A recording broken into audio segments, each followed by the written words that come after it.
يا أيها الذين آمنوا أطيعوا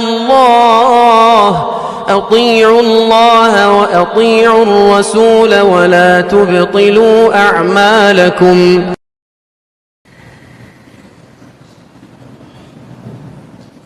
إن الحمد لله نحمده ونستعينه ونستغفره ونعوذ بالله من شرور أنفسنا ومن سيئات أعمالنا. من يهده الله فلا مضل له ومن يضلل فلا هادي له. وأشهد أن لا إله إلا الله وحده لا شريك له وأشهد أن محمدا عبده ورسوله أرسله بالحق بشيرا ونذيرا. أما بعد فإن خير الحديث كتاب الله وخير الهدي هدي محمد صلى الله عليه وسلم وشر الأمور محدثاتها وكل محدثة بدعة وكل بدعة ضلالة وكل ضلالة في النار. فأعوذ بالله من الشيطان الرجيم. بسم الله الرحمن الرحيم. يا أيها الناس اتقوا ربكم الذي خلقكم من نفس واحدة وخلق منها زوجها وبث منهما رجالا كثيرا ونساء واتقوا الله الذي تساءلون به والأرحام إن الله كان عليكم رقيبا. وقال تبارك وتعالى أيضا يوم يكشف عن ساق ويدعون إلى السجود فلا يستطيعون خاشعة أبصارهم ترهقهم ذلة وقد كانوا يدعون إلى السجود وهم سالمون. وقال النبي صلى الله عليه وسلم 7 يظلهم الله في ظله يوم لا ظل إلا ظله وعد منهم وشاب نشأ في عبادة الله. بزرگان دین، ملت اسلامیہ کے نوجوانوں، پردہ نشین خواتین اسلام اور حاضرین جمعہ، اولا اللہ رب العالمین کا بے انتہا شکر احسان ہے کہ اس نے مجھے اور آپ کو دین اسلام پر قائم رکھا. ثانیہ درود و سلام ہو نبی آخر الزمان محمد مصطفیٰ صلی اللہ علیہ وسلم پر، جن کو اللہ تبارک و تعالیٰ نے اسپیشلی میرے اور آپ کے لیے کمپلیٹ آئیڈیل بنا کر مبعوث کیا تاکہ میں اور آپ صلی اللہ علیہ وسلم کو فالو کر کے بآسانی کے ساتھ دنیا بھی سنوار سکیں اور اپنی کھوئی ہوئی جنت کو حاصل کر سکیں. حاضرین جمعہ، ہمیں کمپلیٹلی اس بات کا علم ہے کہ انسان ایز اے ٹیمپرری دنیا میں زندگی گزار رہا ہے. پرماننٹ کوئی انسان اس دنیا میں رہنے والا نہیں ہے، یہ ہر ایک کو معلوم ہے. اور یہ بھی معلوم ہے کہ کل روز قیامت حشر کے میدان میں مجھے اور آپ کو کھڑنا ہے اور سوالات کے جوابات بھی دینا ہے. اور یہ بھی معلوم ہے کہ روز قیامت جب حشر کے میدان میں انسان کھڑا رہے گا تو سورج 1 میل کے فاصلے پر ہوگا. آپ امیجن کریں کہ سورج 1 میل کے فاصلے پر ہونے کی وجہ سے گرمی کی شدت کتنی ہوگی. نارملی انسان سے بنگلور کی 35 سے 40 ڈگری تک اپروکسیمیٹ انسان برداشت نہیں کر پاتا. جب الیکٹریسٹی چلے جائے تو انسان بے چین ہو جاتا ہے کہ کب الیکٹریسٹی ہے، کب فین ہے، کب اے سی آن ہو جائے کہ میں اطمینان کے ساتھ زندگی گزار سکوں. جب 35 ڈگری انسان سے دنیا میں برداشت نہیں ہوتی، سورج جب 1 میل کے فاصلے پر ہوگا، آپ امیجن کر دیکھیں کہ انسان کا کیا عالم ہوگا. انسان بھاگ رہا ہوگا کہ مجھے کہیں سایہ مل جائے، 1 سیکنڈ کے لیے تو مجھے سایہ مل جائے کہ میں اطمینان کے ساتھ رہ سکوں. خوشخبری ہے ان لوگوں کے لیے، سبحان اللہ، اللہ تبارک و تعالیٰ نے ایک سایہ رکھا ہے. روز قیامت جب انسان سایہ کو ڈھونڈتا پھرے گا کہ مجھے سایہ مل جائے تو ایک سایہ ہوگا. سبحان اللہ. پیارے نبی صلی اللہ علیہ وسلم نے فرمایا 7 يظلهم الله في ظله يوم لا ظل الا ظله. روز قیامت سبحان اللہ اللہ کا عرش کا سایہ نصیب ہوگا. کن لوگوں کو اللہ کا عرش کا سایہ نصیب ہوگا؟ خوش نصیب ہیں وہ لوگ، میں تو کہوں گا VIP پرسنس ہیں وہ لوگ جن کو اللہ تبارک و تعالیٰ اپنے عرش کا سایہ نصیب کرے گا. اور ان میں سے اور خوش نصیب وہ شخص ہے وَشَابٌ نَشَأَ فِي عِبَادَةِ اللَّهِ، جو ینگسٹرز اپنی یوتھ کو اللہ کی عبادت میں اسپینڈ کریں. جو نوجوان اپنی عبادت، اپنی جوانی اللہ کی عبادت میں گزارتا ہے، وہ نوجوان کل روز قیامت اللہ تبارک و تعالیٰ کے عرش کے سائے میں. سبحان اللہ. تو یہی آج کی پرابلم یہی ہے کہ اکثر جو نوجوان، جو ہمارے ملت اسلامیہ کے نوجوان ہیں، وہ اپنی جوانی کو کہاں پہ گزارے ہیں؟ Ask your self. افسوس ہوتا ہے کہ آج ہمارے ملت اسلامیہ کے نوجوان جب ان کو معلوم ہے کہ جوانی کی عبادت اتنی فضیلت کی کہ اللہ کے عرش کا سایہ ان کو نصیب ہوگا، معلوم رہنے کے باوجود بھی وہ اپنی جوانی کو ایسے گزار دیتے ہیں گویا کہ اس کی کوئی قدر نہیں. تو میں مسئلہ میں نے آپ کے سامنے کہا تھا کریمہ تلاوت کی. اللہ تبارک و تعالیٰ فرماتے ہیں یوم یکشف عن ساق ویدعون الی السجود فلا یستطیعون. روز قیامت جو ہے اللہ تبارک و تعالیٰ سجدے کی طرف دعوت دے، یدعون الی السجود، لوگوں کو سجدے کی طرف دعوت دی جائے، لیکن افسوس کے ساتھ فلا یستطیعون، لوگ سجدے کی استطاعت نہیں رکھتے. اوپر یہ اگر کہوں کہ لوگوں سے سجدہ نہیں ہو پائے، لوگ چاہ کر بھی سجدہ نہیں کر پائیں گے، نعوذ باللہ. کتنے بدبخت ایسے لوگ ہیں جن سے اللہ کے سامنے سجدہ نہیں ہو پا رہا ہے. کون لوگ ہیں؟ اللہ نے وضاحت کر دی اور کیا بتایا؟ خاشعۃ ابصارهم، ان پر ذلت چھائی ہوئی ہوگی. وترهقهم ذلہ، ان پر ذلت چھائی ہوئی. خاشعۃ ابصارهم، ان کی نظریں جھکی ہوئی ہوں گی. شرم، اتنی شرم ہوگی ان کی، نظر اٹھا کر نہیں دیکھ پائیں گے. کون لوگ ہوں گے وہ جن سے سجدہ نہیں ہو پائے گا روز قیامت؟ وَقَدْ كَانُوا يُدْعَوْنَ إِلَى السُّجُودِ وَهُمْ سَالِمُونَ، جب وہ دنیا میں صحیح سالم تھے، ہیلتھی تھے، اور ان کو مؤذن یہاں پہ مسجد میں کھڑ کر حی علی الصلاۃ اور حی علی الفلاح کی جب صدائیں بلند کر رہا تھا کہ آؤ کامیابی کی طرف، آؤ نماز کی طرف، اس کو جو اگنور کرتے تھے، جو نماز کی طرف نہیں، مسجد کی طرف نہیں آتے تھے، روز قیامت بھی ان سے سجدہ نہیں ہوگا. چاہ کر بھی وہ سجدہ نہیں کر پائیں گے. وَقَدْ كَانُوا يُدْعَوْنَ إِلَى السُّجُودِ وَهُمْ سَالِمُونَ. آج صحیح سالم کون ہے؟ اکثر آج اگر ہم اندازہ لگائیں، جائزہ لیں، تو معاشرے میں صحیح سالم طبقہ نوجوانوں کا ہے، اور یہی طبقہ آج مسجدوں سے محروم ہے. اللہ اللہ. پہلی صف میں جتنی مساجد میں آپ جا کر دیکھیں، پہلی صف میں آپ بوڑھے نظر آئیں گے، بزرگ حضرات نظر آئیں گے، لیکن میرے قوم کا نوجوان پہلی صف میں نہیں، باہر سڑک پر پبجی کھیلتا ہوا نظر آئے گا. میرے قوم کا نوجوان آپ کو باہر ہوٹل میں ٹائم سپینڈ کرتا ہوا نظر آئے گا، لیکن کبھی مسجد میں پہلی صف میں نظر نہیں آئے گا. میرے قوم کا نوجوان فلم تھیٹر کی ٹکٹ حاصل کرنے کے لیے لائن میں کھڑتا ہوا نظر آئے گا، لیکن کبھی پہلی صف میں نماز پڑھنے پہ جھگڑتا ہوا نظر نہیں آئے گا. صحابہ جھگڑتے تھے پہلی صف میں نماز پڑھنے کی، لیکن آج میرے قوم کے نوجوان کیا ہیں؟ ان کو جوانی کی قدر تک نہیں معلوم. آج کتنے ایسے بوڑھے حضرات ہیں جن سے صحیح سے رکوع نہیں ہو پا رہا، جن سے صحیح سے سجدہ نہیں ہو پا رہا. میں اسپیسیفکلی کسی کو فوکس نہیں کر رہا ہوں، کامن بات بتا رہا ہوں. آج بزرگ حضرات ترس رہے ہیں کہ کاش میں نے اپنی جوانی کو اللہ کی عبادت میں گزارا تھا. ایک حدیث ہے، اللہ سبحانہ اللہ، اغتنم خمسا قبل خمس، 5 چیزوں کو 5 چیزوں سے پہلے غنیمت جان لو. اللہ اکبر.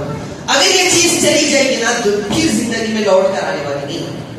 کیا ہے اس میں سے سب سے اہم چیز؟ شبابک قبل حرمک، جوانی کو غنیمت جان لو اس سے پہلے کہ بڑھاپا آ جائے. کتنے بڑے حضرات ہیں جو یہ جب حدیث سنتے ہیں تو ترستے ہیں کہ کاش میں اپنی جوانی کو اللہ کی عبادت میں گزار دیتا. آج مجھ سے صحیح سے سجدہ نہیں ہو پا رہا، آج مجھ سے صحیح سے رکوع نہیں ہو پا رہا. اور ایک بات یاد رکھو، روز قیامت بھی جب تک ان سوالوں کے جوابات نہیں دے دیں گے نا، تب تک میرے اور آپ کے قدم وہاں سے ہلنے والے نہیں ہیں. کیا ہے سوالات؟ لا تزول قدم العبد يوم القيامة حتى يسأل عن 4، اور ایک جگہ حتى يسأل عن 5. 5 سوالات یعنی 4 سوالات ایسے ہیں روز قیامت کیے جائیں گے ہر بندے سے، میرے سے بھی، آپ سے بھی کیے جائیں گے. جب تک ان سوالات کے جوابات نہیں دے دیں گے اس وقت تک میرا اور آپ کے قدم وہاں سے ہلنے والے نہیں ہیں. اللہ کیا ہے سوالات؟ سوالات یہ ہے کہ عن عمرہ فیما افنا، کہ تم نے اپنی عمر کہاں گزاری. کیا جواب دیں گے کہ میں نے اپنی عمر ایسے ہی ہوٹلوں میں گزاری؟ جواب انسان کی زبان سے نہیں نکل پائے گا. کیوں؟ خاشعۃ ابصارهم ترحقهم ذلہ، اوپر ذلت چھائی ہوئی ہوگی. کیوں؟ انہوں نے اسپینڈ نہیں کیا نا اللہ کی عبادت میں. اور اسپیشلی سوال ہوگا وعن شبابہ فیما ابلا، تم نے اپنی یوتھ کو کہاں پہ اسپینڈ کیا؟ تم نے اپنی جوانی کہاں گزاری؟ کیا جواب دیں گے کہ میں نے اپنی جوانی رات بھر پرائیویسی میں اللہ کی نافرمانی میں گزار دی، ایسی نافرمانی میں گزار دی کہ میری اپنی جوانی میں نے برباد کر دی. اللہ تعالیٰ سوال کر رہے ہیں کہ تم نے اپنی عمر کہاں گزاری، لیکن اسپیشلی الگ سے سوال ہو رہا ہے کہ تم نے اپنی جوانی کہاں گزاری. جوانی عمر میں ہے لیکن پھر بھی الگ سیپریٹ سوال کیا جا رہا ہے کہ تم نے اپنی جوانی کہاں گزاری. کیوں؟ جوانی کی اتنی قدر ہے کہ جو بندہ جوانی کی قدر جان لے اور اس میں عبادت میں گزار دے اپنی جوانی کو، اللہ اکبر، اس قیامت کے دن اللہ کے عرش کا سایہ نصیب ہے. بڑے افسوس کے ساتھ کہنا پڑتا ہے میرے آج کے نوجوان، بہت افسوس کے ساتھ بہت ینگسٹرز ہمارے پاس آتے ہیں کہ شیخ میں نے اپنی جوانی کو برباد کر دی. جب ہم پوچھتے ہیں ان کو کہ کیسے، اکثر کامن ان کے جوابات ہوتے ہیں کہ شیخ ہم نے اپنی جوانی کو راتوں میں برباد کر دیا. جب رات کے پردے پڑتے ہیں تو میں اور آپ سوچتے ہیں کہ کوئی ہمیں دیکھنے والا نہیں ہے. میرے والدین مجھ سے دور، میرے دوست احباب مجھ سے دور، کوئی مجھے نہیں دیکھ رہا ہوتا ہے. میں اکیلا کمرے میں موجود ہوں، میری پرائیویسی کا استعمال میں کیسے کر رہا ہوں؟ آج ٹو یور سیلف. اور جب میں اکیلا ہوتا ہوں میرے ہاتھ میں جب موبائل فون ہوتا ہے اور میں نہ جانے نعوذ باللہ اس موبائل فون سے کتنی گندی فلمیں دیکھ رہا ہوں جس کی وجہ سے میری پوری جوانی برباد ہو رہی ہے، نوجوانوں کو نہیں معلوم. ایک حدیث سناؤں گا میں آپ کو، ایک بڑی خطرناک حدیث، جھنجھوڑ دینے والی حدیث. صحابہ اکرام موجود تھے. آپ صلی اللہ علیہ وسلم نے کہا لا اعلمن اقواما من امتی یاتون یوم القیامہ، میری قوم میں سے میں ایسے افراد کو جانتا ہوں، ایسے لوگوں کو جانتا ہوں جن کو قیامت کے دن لے آیا جائے گا. بڑے غور سے سنا حدیث، پورا فوکس میرے پاس، پورا خطبہ نہیں یہ تو نہیں، ایک حدیث لے کر آپ چل جاؤ یہاں سے اور دوسروں تک پہنچاؤ. بلغوا عنی ولو آیا کے تحت دوسروں تک یہ حدیث پہنچا، حق ادا ہو جائے گا انشاءاللہ. پھر نبی نے کہا لا اعلمن اقواما من امتی یاتون یوم القیامہ، میرے امت میں سے چند لوگ ایسے ہیں جن کو روز قیامت لے آیا جائے گا بحسنات امثال جبال تہامۃ بیضاء، جن کے جو گڈ ڈیڈز ہوں گی، جن کی نیکیاں ہوں گی. تہامہ پہاڑ بہت بلند پہاڑ ہے، تہامہ پہاڑ کی طرح چمک رہی ہوں گی، بیضاء چمک رہی ہوں گی. میں نے اور آپ نے حج کیے ہوں گے، میں نے اور آپ نے عمرے کیے ہوں گے، آپ نے صدقہ و خیرات ساری زندگی بھر کثرت کے ساتھ کیے ہوں گے، آپ نے تہجد کی نمازیں پڑھی ہوگی، آپ نے نفل نمازیں پڑھی ہوگی.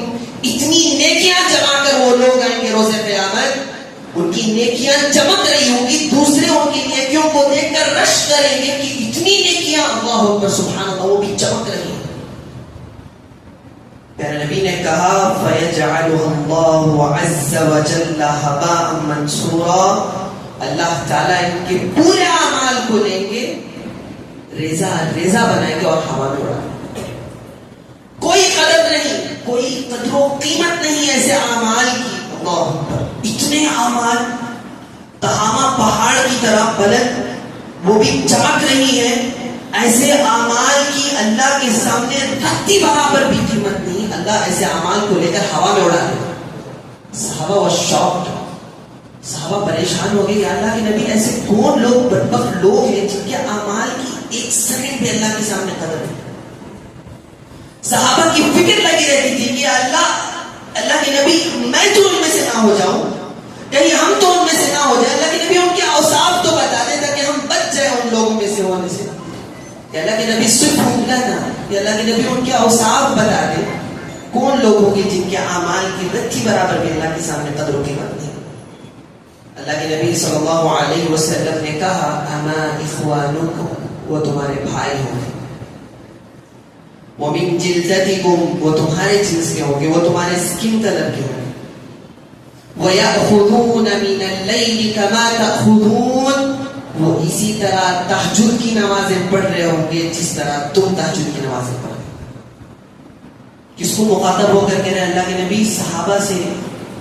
صحابہ کی عبادت ہماری عبادت کمپیئر ہی نہیں کر سکتے, لیکن پھر بھی اللہ کے نبی نے کہا صحابہ جس طرح تم عبادت کرتے ہو وہ اسی طرح اس قدر وہ عبادت کر رہے ہوں گے, لیکن پھر بھی ان کی عبادت کی کوئی قیمت نہیں اللہ کے سامنے. ان کے اعمال کیا ہوں گے, کیا ریزن ہے جس کی وجہ سے ان کے اعمال کی کوئی قیمت نہیں. اللہ کے نبی صلی اللہ علیہ وسلم نے کہا وَلَكِنَّهُمْ أَقْوَامٌ إِذَا خَلَوْا بِمَحَارِمِ اللَّهِ, جب وہ اپنی پرائیویسی میں جاتے ہیں, جب ان کو کوئی نہیں دیکھ رہا ہوتا ہے, اور ان کے ہاتھ میں جب موبائل فون ہوتا ہے اور وہ نہ جانے کیا کیا دیکھ رہے ہیں موبائل فون میں, اپنی پرائیویسی کا غلط استعمال کر رہے ہیں, جس کی وجہ سے ان کی پوری لائف کی عبادتوں کو اللہ تعالیٰ ہوا میں اڑا. کوئی قیمت نہیں اللہ کے سامنے, کوئی قیمت نہیں ایسے اعمال کی. لوگوں کے سامنے تو میں عبد الرحمن ہوں, کہنے کو تو میں عبداللہ ہوں, اللہ کا نیک بندہ ہوں.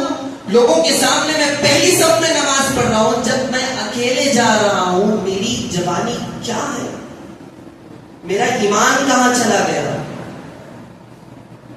میں اکیلے میں جاتا ہوں تو میرا ایمان کہاں چلا گیا. لوگ تو کہتے ہیں میں لوگوں کے سامنے بڑا متقی ہوں. میرے استاد محترم حافظ عبدالعظیم صاحب, انہوں نے کلاس میں ہمیں بڑی گولڈن ورڈز انہوں نے کہا کہ متقی انسان وہ نہیں ہے جو پہلی صف میں آ کر مسجد میں کہے کہ میں متقی ہوں. کہا کہ میرا ایمان مضبوط ہے, ہر کوئی مسجد میں آ کر کہہ سکتا ہے کہ میرا ایمان مضبوط ہے, میں نماز پہلی صف میں پڑھتا ہوں.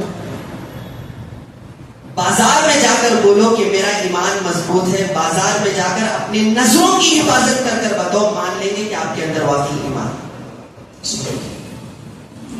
جب آپ اکیلے میں ہوتے ہیں, میں اس میں ایکسٹرا اور ایڈ کروں گا کہ جب آپ اکیلے ہوتے ہیں آپ اپنی پرائیویسی کا کیسے استعمال کر رہے ہیں, یہاں پہ معلوم ہو جائے گا, یہاں پہ کلیئر ہو جائے گا کہ آپ کے اندر کتنا ایمان ہے.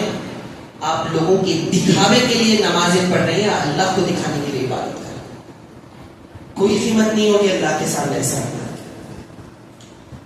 اور آج کے نوجوان کیا کرتے ہیں, رات شروع ہوتی ہے نوجوانوں کی 4 بجے سے. اتنا تصور کر لیں کہ رات بھر میں جو گندی فلمیں دیکھ رہا ہوں اور جب میں تکیے پر میں اپنا سر رکھ رہا ہوں, شاید کہ میرا سر اس تکیے پر فجر میں نہ اٹھے تو میں روز قیامت اللہ کے سامنے کیا شکل لے کر کھڑا ہوں. اتنا تصور کر لیں, صرف اتنا امیجن کر لیں. اگر یہ حالت میں میری موت آ جائے, یہ حالت میں مجھ پر موت تاری ہو جائے, میں اللہ کو کیا جواب دوں گا کہ میں رات بھر گندی فلمیں دیکھ رہا, میں اپنی جوانی کو ایسے برباد کرتا رہا جس کی قدر کچھ نہیں. کیا جواب دیں گے نوجوان, کیا جواب دیں گے؟ اسی لیے ایک چیز, استغفار کر لو. وقت ہے, وقت ہے, توبہ کا دروازہ ابھی کھلا ہے. استغفار کر لو, اللہ تعالیٰ سچی توبہ کو ضرور قبول کرتا ہے. انما التوبۃ علی اللہ, اللہ تعالیٰ کے ذمہ ہے اس کی توبہ. الذین یعملون السوء بجہالہ ثم یتوبون من قریب, جو بندے سے گناہ ہو جاتے ہیں، سرزد ہو جاتے ہیں گناہ، فوری وہ اللہ کی طرف لوٹ آتا ہے، اللہ مجھ سے گناہ ہو گیا، وہ اقرار کرتا ہے اللہ مجھ سے گناہ ہو گیا، اللہ تو مجھے معاف فرما. تو یہ بندے کی توبہ اللہ کے ذمہ ہے، اللہ اس کی توبہ ضرور قبول کر دیتا ہے. سچی توبہ کرنا چاہیے، توبہ میں دکھاوا نہیں، توبہ میں ریاکاری نہیں. جب تک سچی توبہ نہیں ہوگی تب تک اللہ بھی توبہ کو قبول کرنے والے نہیں. موسیٰ علیہ السلام کی قوم میدان میں گئی. موسیٰ علیہ السلام نے کہا اللہ سے یا اللہ بارش نازل نہیں ہو رہی ہے، اللہ بارش نازل کر دے. یہ واقعہ ختم کر کے میں اپنی بات کو ختم کر دیتا ہوں. موسیٰ علیہ السلام نے کہا یا اللہ بارش نازل کر دے، کئی دنوں سے کئی مہینوں سے بارش نازل نہیں ہو رہی. اللہ نے کہا اے موسیٰ تمہاری قوم میں ایسا بدبخت انسان ہے جو ڈنکے کی چوٹ پر گناہ کرتا ہے، میری نافرمانی کرتا ہے. اس سے کہو اگر وہ چلا جائے اس قوم سے میں بارش نازل کر دوں گا، یا پھر وہ توبہ کر لے. اگر وہ توبہ کر لے سچی توبہ میں بارش نازل کر دوں گا، یا پھر اس سے کہو کہ وہ اس قوم سے نکل جائے جب تک میں بارش نازل کرنے والا نہیں ہوں. موسیٰ علیہ السلام نے اعلان کیا کہ ایسا کون شخص ہے جو اللہ کی نافرمانی ڈنکے کی چوٹ پر کر رہا ہے، وہ لہٰذا یہاں سے چلا جائے. وہ بندے کے اندر احساس ہوتا ہے، اس نے دل ہی دل میں اللہ سے سچی توبہ کی، یا اللہ تو نے میرے گناہ کو لوگوں کے سامنے ظاہر نہیں کیا، یا اللہ میں لہٰذا سچی توبہ کرتا ہوں، یا اللہ تو مجھے معاف فرما. اس نے توبہ کی ہی تھوڑی دیر میں اللہ تبارک و تعالیٰ نے بارش نازل کی. موسیٰ علیہ السلام نے کہا یا اللہ تو نے تو کہا تھا کہ جب تک وہ بندہ یہاں سے نہیں جائے گا تو بارش نازل کرنے والا نہیں ہے، یا اللہ اس قوم سے تو کوئی نہیں نکلا باہر، یا اللہ تو نے تو بارش نازل کر دی، کیا ماجرا. اللہ نے کہا کہ اے موسیٰ اس نے سچی توبہ کی، اے موسیٰ اس نے سچی توبہ کر لی ہے اس لیے میں نے بارش نازل کر دی. موسیٰ علیہ السلام نے کہا یا اللہ کون ہے وہ بندہ، یا اللہ بتائیں تو صحیح وہ بندہ کون ہے. اللہ نے کہا اے موسیٰ جب وہ میرا نافرمان تھا، جب وہ میرا نافرمان تھا، میری نافرمانی ڈنکی کی چوٹ پر کرتا تھا، میں نے اس وقت تمہارے سامنے ایکسپوز نہیں کیا. آج وہ میرا دوست ہے، میں اس کو کیسے لوگوں کے سامنے ایکسپوز کر. جب وہ میرا نافرمان تھا میں نے اس کو لوگوں کے سامنے نہیں بتایا کہ یہ میرا نافرمان بندہ ہے. آج وہ میرا دوست ہے، میں کیسے اس کو بتا سکتا ہوں. سچی توبہ کریں. دیکھیں نوجوانوں، ہم گناہ کرتے ہیں، دن رات گناہ کرتے ہیں. اللہ تبارک و تعالیٰ گناہوں کو ظاہر نہیں کرتا. کیوں؟ اللہ تعالیٰ ڈھیل دے رہا، اللہ موقع دے رہا. شاید اب میرا بندہ توبہ کرے گا، شاید اب میرا بندہ توبہ کرے گا، لیکن ہمیں توبہ کی توفیق نہیں مل رہی. کیوں؟ ایمان ہمارا مضبوط نہیں ہے نا، ہماری ضمیر مر چکی ہے، ہمیں توبہ کی توفیق نہیں مل رہی. تو دنیا کے سب سے محروم انسان میں اور آپ اگر توبہ کی توفیق نہیں. اس لیے توبہ کریں، توبہ کرے، سچی توبہ کرے، اللہ تعالیٰ قبول کرنے کے لیے بیٹھا ہے. دعا ہے رب العالمین سے کہ اللہ تعالیٰ مجھے اور آپ کو سچی توبہ کرنے کی توفیق عطا کرے. خاص کر اس امت مسلمہ کے نوجوانوں کو جوانی کی قدر جان کر کما حق و ادا کرنے کی توفیق عطا کرے. جو بھی مسلمان پریشان حال ہے اللہ تعالیٰ ان کی پریشانیوں کو دور کرے. جو مصیبت میں ہے اللہ تعالیٰ ان کی مصیبتوں کو دور کرے. اللہ تعالیٰ جب تک ہمیں دنیا میں باقی رکھے ایمان اور اسلام پر قائم رکھے، اور جب اپنے پاس بلائیں ایمان کی حالت میں بلائیں. وآخر دعوانا الحمد للہ رب العالمین.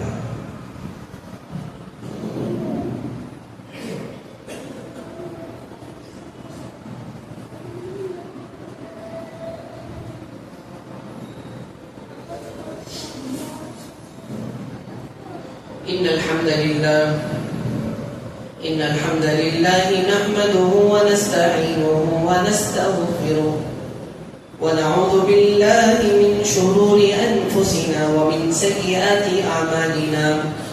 من يهده الله فلا مضل له ومن يضلل فلا هادي له. وأشهد أن لا إله إلا الله وحده لا شريك له وأشهد أن محمدا عبده ورسوله أرسله بالحق بشيرا ونذيرا.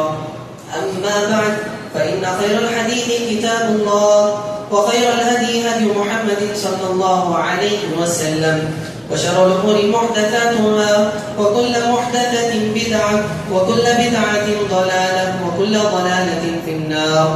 فأعوذ بالله السميع العليم من الشيطان الرجيم.